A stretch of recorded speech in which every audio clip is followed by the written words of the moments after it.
नमस्कार दोस्तों, केटी। Voice stories में आप सभी का स्वागत है। दोस्तों, हमारी आज की कहानी है बेटे बहू ने सारी दौलत अपने नाम करके अपने बूढ़े माँ बाप को निकाला घर से। नीरज का पूरा बचपन अनाथ आश्रम में ही बीता था। जब से उसने होश संभाला तब से अनाथ आश्रम को ही आश्रय के रूप में देखा था और आश्रम में रहने वाले बच्चों को अपने भाई बहन के रूप में। आश्रम को चलाने वाली निरंजना माँ बच्चों का बहुत ख्याल रखती थी, इसलिए नीरज को भी अच्छे लोगों का साथ और संस्कार मिले थे। निरंजना माँ हमेशा कहा करती, बच्चों, आश्रम और गरीबी भले ही तुम्हारी किस्मत ने लिखी, लेकिन तुम अपनी मेहनत से सब कुछ बदल सकते हो। इसलिए तुम सब अपनी पढ़ाई पर खूब ध्यान दो। सभी बच्चे सरकारी स्कूल में पढ़ने के लिए जाते थे। नीरज की मेहनत का ही नतीजा था कि हर वक्त वह हर क्लास में फर्स्ट आता था। चीजों और अपनों के अभाव ने उसे वक्त से पहले ही जिम्मेदार बना दिया था। निरंजना माँ हमेशा उसका उत्साह बढ़ाती थी। उसने सबसे ज्यादा खुशी तब होती थी जब कोई बच्चा अपने पैरों पर खड़ा होकर आश्रम छोड़कर अपने घर को चला जाता था। उस दिन एक माँ की तरह उनको विदा करती थी। सेवा भाव उनके अंदर कूट कूट कर भरा हुआ था। उनका सेवा भाव आदर्श था कि जिसमें वृक्ष तो लगाया जाए लेकिन फल की आशा न की जाए।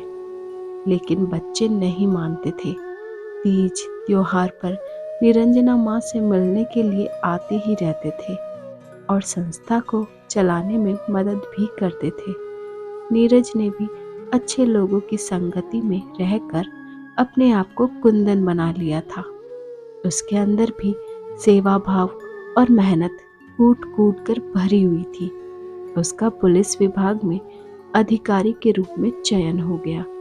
निरंजना माँ उस दिन बहुत प्रसन्न हुई थी और उसे लाख आशीष दे रही थी। अन्य आश्रम वासियों की तरह नीरज भी अपने पैरों पर खड़ा होते ही बाहर रहने चला गया। उसे पुलिस क्वार्टर मिल गया था। नीरज के पास अब पहचान भी थी, लेकिन एक कमी उसे हमेशा सालती रहती। काश मेरे माता पिता होते, मेरे अपने सगे भाई बहन होते, भरा पूरा परिवार लेकर रहता। नीरज का यह सपना पूरा नहीं हो सकता था। जब शादी करने का समय आया तो नीरज ने अनाथ आश्रम की लड़की आशा को अपनी जीवन संगिनी बनाया। उसका यही मंतव्य था कि एक परिवेश से आने की वजह से दोनों एक दूसरे के दुख सुख को बेहतर तरीके से समझ सकेंगे। आशा भी बहुत समझदार थी। उनके घर पहला बच्चा हुआ तब नीरज और आशा निरंजना माँ से मिलने गए थे। नीरज अपने बच्चों को निरंजना माँ की गोद में देकर बोला, माँ, आज मेरा परिवार पूरा हो गया, लेकिन इसमें एक कमी अब भी रह गई है। मैं चाहता हूँ कि आप इसका हल निकालें, जिससे वह कमी भी पूरी हो जाए। सब कुछ होने के बावजूद रिश्तों की कमी की वजह से अपने आप को हमेशा अधूरा ही महसूस करता रहा हूँ।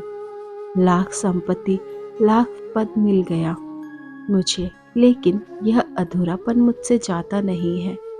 मैं नहीं चाहता कि मेरा बेटा ऐसे किसी भी अधूरेपन को महसूस करे और उसका अनुभव करे। मेरे बेटे को भरा पूरा परिवार मिले। मेरे बेटे के पास माता पिता तो है, लेकिन उसके पास दादा दादी नहीं है जो उसको लोरियां सुनाए, उसके संग खेले और वह उनका आशीर्वाद पाए। निरंजना माँ सोच में पड़ गई और नीरज की भावना समझकर अभिभूत भी हो गई। फिर वह नीरज से बोली, तुम दोनों एक बार ठीक से सोच लो। अगर बच्चे को दादा दादी देना चाहते हो तो इसके लिए तुम लोगों को भी मानसिक रूप से तैयार होना होगा। आशा और नीरज एक साथ बोले, हम तैयार हैं। हम लोगों को बस अपना परिवार पूरा करना है, तो ठीक है, चलो मेरे साथ। ऐसा कहकर निरंजना माँ उन्हें एक वृद्धाश्रम में ले गई और वहां के केयरटेकर को शर्मा दंपति को बुलाने भेज दिया। नीरज और आशा से बोली, शर्मा दंपति वक्त का नहीं, परिवार का सताया हुआ है। सारी संपत्ति लेने के बाद बेटे बहू ने दोनों पति पत्नी को घर से निकाल दिया। मैंने ही कुछ दिन पहले उन दोनों को इस वृद्धाश्रम का पता दिया था। कुछ ही देर में केयरटेकर शर्मा दंपति को अपने साथ लेकर आ गया। नीरज और आशा ने जब उन्हें देखा तो उनसे आत्मीयता महसूस होने लगी। उनके बैठने के बाद सबसे पहले दोनों ने जाकर उनके चरण छुए। दोनों पति पत्नी ने आशीर्वाद देते हुए प्रश्नवाचक दृष्टि से निरंजना माँ की तरफ देखा। आश्चर्य मत कीजिए मिस्टर शर्मा, एक बेटे बहू ने आपको घर से बेदखल किया, दूसरा बेटा और बहू आपको घर ले जाने के लिए आए हैं। मैं समझ नहीं पा रहा हूँ बहन, आप कहना क्या चाहती हैं? मिस्टर शर्मा ना समझने की स्थिति में बोले, ये है नीरज और आशा, दोनों मेरे ही अनाथ आश्रम से पले बड़े हैं। ये अपने परिवार को पूरा करना चाहते हैं। ये आपको माता पिता के रूप में अपने घर ले जाना चाहते हैं। आप इनके माँ पिता और इस छोटे बच्चे के दादा दादी बनकर इनके साथ जाना चाहेंगे? निरंजना माँ ने मुस्कुराते हुए पूछा। शर्मा जी और श्रीमती शर्मा दोनों रोने लगे। ईश्वर की भी कितनी अजीब लीला है। अभी कुछ दिनों पहले बेटे बहू ने जब घर से निकाला था तो घर छोड़ने से ज्यादा तो हमें अपने पोते से अलग होने का दुख था। आज फिर से एक बेटे ने हमें घर और हमारा पोता वापस दे दिया। नीरज की गोद से बच्चे को लेकर शर्मा दंपति पति पत्नी भावुक हो गए।